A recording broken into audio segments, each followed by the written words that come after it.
Hello students, कैसे हैं आप सब। तो हम लोग पढ़ रहे थे डी फार्मेसी सेकेंड ईयर का फार्माकोलॉजी सब्जेक्ट और इसके अंदर हम लोगों ने शुरू किया था चैप्टर नंबर 4। चैप्टर नंबर 4 के अंदर सबसे पहला टॉपिक है जनरल एनेस्थेटिक्स का। तो आइए फ्रेंड्स जानते हैं जनरल एनेस्थेटिक ड्रग्स के बारे में। देखेंगे इसके क्लासिफिकेशंस, मैकेनिज्म ऑफ एक्शन के साथ साथ साइड इफेक्ट और यूजेज के बारे में भी। डेफिनेशन देख सकते हैं आप यहाँ पे। General anaesthetics are drugs which produce reversible loss of all sensations and consciousness. जैसा कि आप सब जानते हैं कि एनेस्थेटिक्स ऐसे एजेंट होते हैं जो हमारे बॉडी के किसी भी पार्ट के सेंसेशंस को लॉस कर देते हैं, जिसकी वजह से हमें समझ में नहीं आता है।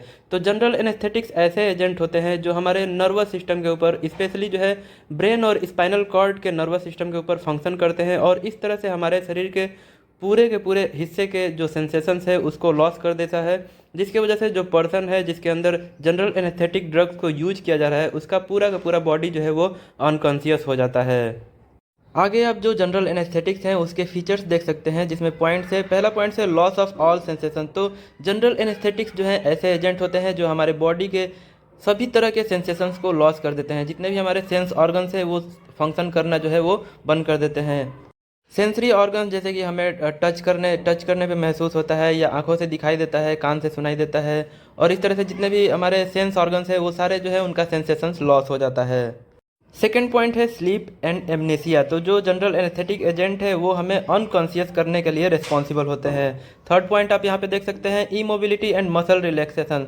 तो जो जनरल एनेस्थेटिक्स एजेंट है वो हमारे मसल्स को रिलैक्स कर देते हैं, जिसकी वजह से हमारे शरीर का जो मोबिलिटी है वो नहीं होता है। अगला पॉइंट आप देख सकते हैं abolition of somatic and autonomic reflexes. तो जो हमारे नर्वस सिस्टम के सोमैटिक और ऑटोनोमिक नर्वस सिस्टम है, जिसमें वॉलंटरी और इनवॉलंटरी जो फंक्शंस है वो सारे जो है लॉस हो जाते हैं, जिसकी वजह से हमें किसी भी तरह के सेंसेशन जो है वो दिमाग तक हमारे नहीं पहुंचता है और फिर सेंसेशन हमें महसूस नहीं होता है। जनरल एनेस्थेटिक ड्रग्स हमारे शरीर के सेंट्रल नर्वस सिस्टम के ऊपर धीरे धीरे अपना फंक्शन करके उसको धीरे धीरे डिप्रेस करने का काम करते हैं, जिसकी वजह से हमारे शरीर का जो सेंसेशन है वो धीरे धीरे लॉस होता जाता है। जनरल एनेस्थेटिक ड्रग्स को यूज के आधार पर डिफरेंट स्टेजेज में डिवाइड किया गया है। तो यहाँ पे आप देख सकते हैं फर्स्ट स्टेज को स्टेज ऑफ एनाल्जेसिया भी कहते हैं, जिसकी शुरुआत जो है वो एनेस्थेटिक एजेंट के इन्हेलेशन से होता है।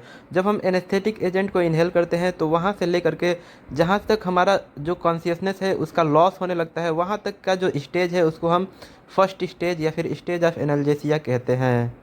इस स्टेज का यूज जो है हम माइनर सर्जरी के लिए या माइनर ऑपरेशन के लिए ही कर सकते हैं, या फिर छोटा मोटा कोई अगर प्रोसीजर करना है हमारे बॉडी के ऊपर तो उसके लिए जनरल एनेस्थेटिक के फर्स्ट स्टेज को हम यूज कर सकते हैं। जनरल एनेस्थेटिक एजेंट्स के सेकेंड स्टेज को हम स्टेज ऑफ डेलीरियम भी बोलते हैं। सेकेंड स्टेज की शुरुआत जो है लॉस ऑफ कॉन्शियसनेस से लेकर के रेगुलर रेस्पिरेशन तक होता है। सेकेंड स्टेज में कुछ कॉम्प्लिकेशंस देखे जा सकते हैं, जैसे कि पेशेंट जो है वो चिल्ला सकता है या फिर अपने ब्रीदिंग को रोक सकता है। इस तरह के जो कॉम्प्लिकेशंस है वो इस स्टेज में देखे जा सकते हैं। जनरल एनेस्थेटिक्स के सेकेंड स्टेज का यूज किसी भी ऑपरेटिव प्रोसीजर को करने के लिए यूज किया जाता है। स्टेज 3 को सर्जिकल एनेस्थीसिया भी बोला जाता है। इसकी शुरुआत जो है रेगुलर रेस्पिरेशन से लेकर के स्पॉन्टेनियस ब्रीदिंग तक होता है। यहाँ पे जो पेशेंट है वो रेगुलर रेस्पिरेशन कर रहा है तो वहाँ से लेकर के और अपने आप जो ब्रीदिंग हो रहा है वहाँ तक के जो स्टेज है उसको हम थर्ड स्टेज बोलते हैं। उसके बाद से जनरल एनेस्थेटिक ड्रग का स्टेज 4 आता है, जिसको मॉडुलरी पैरालिसिस भी बोलते हैं। इस स्टेज में पेशेंट की जो ब्रीदिंग है वो रुक सकती है और सर्कुलेशन के फेल होने से जो पेशेंट है उसका डेथ भी हो सकता है। तो इस तरह से जो जनरल एनेस्थेटिक ड्रग्स हैं इनको जो है 4 स्टेजेज में डिवाइड किया गया है, जिसमें फर्स्ट, सेकंड, थर्ड और फोर्थ स्टेज है। थर्ड स्टेज जो ऑपरेटिव प्रोसीजर है वो सेकंड और थर्ड स्टेज में ही किया जाता है जनरली। क्लासिफिकेशंस की अगर हम बात करें तो जनरल एनेस्थेटिक ड्रग्स को डिफरेंट डिफरेंट क्लास में डिवाइड किया गया है। जैसे आप यहाँ पे देख सकते हैं इनहेलेशनल और इंट्रावेनस। तो इनहेलेशनल को भी 2 पार्ट में डिवाइड किया गया है, गैस और वोलाटाइल लिक्विड्स में। गैस के अंदर नाइट्रस ऑक्साइड एजेंट आते हैं। इसके अलावा वोलाटाइल लिक्विड्स में ईथर, हैलोथेन, आइसोफ्लूरेन, डेसफ्लूरेन और सेवोफ्लूरेन आते हैं। इसके अलावा इंट्रावेनस को भी 2 पार्ट में डिवाइड किया गया है, फास्ट एक्टिंग ड्रग और स्लोअर एक्टिंग ड्रग्स में। तो जो फास्ट एक्टिंग ड्रग है वो भी कंटेन करता है बहुत सारे एजेंट्स को, जिसमें थियोपेंटोन सोडियम है, मेथोएक्सिन सोडियम है, प्रोपोफोल है, इसके अलावा इटोमिडेट है। तो इस तरह से जो भी एजेंट है वो यहाँ पे देख सकते हैं आप। साथ में स्लोअर एक्टिंग ड्रग देख सकते हैं आप यहाँ पे बेंजोडाइजेपिन्स है, डाइजापाम, लोराजेपाम, मिडाजोलाम। इसके अलावा केटामाइन है, फेंटानिल है। इस तरह से बहुत सारे जो ड्रग हैं, बहुत सारे एजेंट जो हैं वो यहाँ पे क्लासीफाई किए गए हैं। यहाँ पे आप जनरल एनेस्थेटिक ड्रग्स की आइडियल प्रॉपर्टीज़ के बारे में देख सकते हैं कि जो जनरल एनेस्थेटिक ड्रग हैं वो कैसे होने चाहिए। तो यहाँ पे आप फर्स्ट पॉइंट देख सकते हैं, it should be pleasant and non irritating, यानी कि जो जनरल एनेस्थेटिक ड्रग्स हैं वो कैसा होना चाहिए, इजी होना चाहिए और इरिटेशन कॉज ना करे ऐसा होना चाहिए।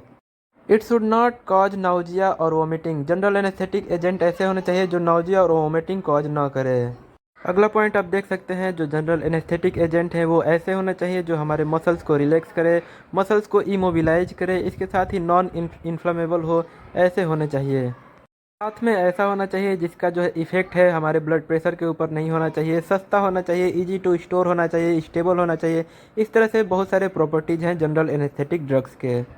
यहाँ पे आप जनरल एनेस्थेटिक ड्रग्स का एक एग्जांपल देख सकते हैं, बहुत ही इजी एग्जांपल है नाइट्रस ऑक्साइड। इसको जो है हम जब इनहेल करते हैं तो जो पर्सन इनहेल करता है उसका जो बॉडी है वो अनकॉन्शियस हो जाता है। इसके बारे में आप डिटेल यहाँ पे देख सकते हैं कि जो नाइट्रस ऑक्साइड है वो ये कलरलेस, ऑर्डरलेस और इसमें जो है हाईली नॉन इन्फ्लेमेबल गैस होता है।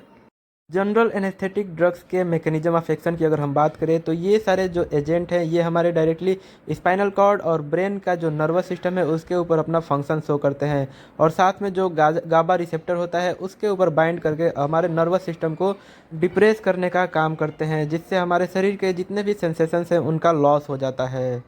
और इस तरह से जो भी जनरल एनेस्थेटिक ड्रग्स हैं वो अपना फंक्शंस रोल प्ले करते हैं। नाइट्रस ऑक्साइड के एडवांटेज आप यहाँ पे देख सकते हैं, इसको हम बहुत ही आसानी से रैपिडली यूज कर सकते हैं, इजी टू रिकवर है, रिकवर करना पेशेंट को इजी हो जाता है। रेस्पिरेटरी म्यूकोसा में इरिटेशन कॉज नहीं करता है, नोजिया वोमिटिंग कॉज नहीं करवाता है, नॉन इन्फ्लामेबल है, और साथ में जो है कि ड्रग इंट्रैक्शन के जो चांसेस हैं वो बहुत ही कम होता है, और पेशेंट जो है इसको रैपिडली और रिपीटेटिव फॉर्म में यूज कर सकते हैं। तो इस तरह से जो भी नाइट्रस ऑक्साइड है उसके बहुत सारे एडवांटेज यहाँ पे आप देख सकते हैं। नाइट्रस ऑक्साइड की कॉन्ट्राइंडिकेशंस की अगर हम बात करें तो यहाँ पे आप देख सकते हैं, न्यूमोथोरेक्स के कंडीशन में या फिर स्मॉल बाउल ऑब्स्ट्रक्शन के कंडीशन में या मिडल ईयर सर्जरी कंडीशन में जो है इसको यूज नहीं किया जाता है। इंट्रैक्शंस देख सकते हैं आप यहाँ पे, जो नाइट्रस ऑक्साइड है ये बारबिचुरेट या फिर एल्कोहल के साथ बाइंड करके उनके एक्शंस को बढ़ा देता है, जिसके वजह से जो सेंट्रल नर्वस सिस्टम है वो और भी ज़्यादा डिप्रेस हो जाता है और पेशेंट जो है और ज़्यादा अनकॉन्शियस हो जाता है।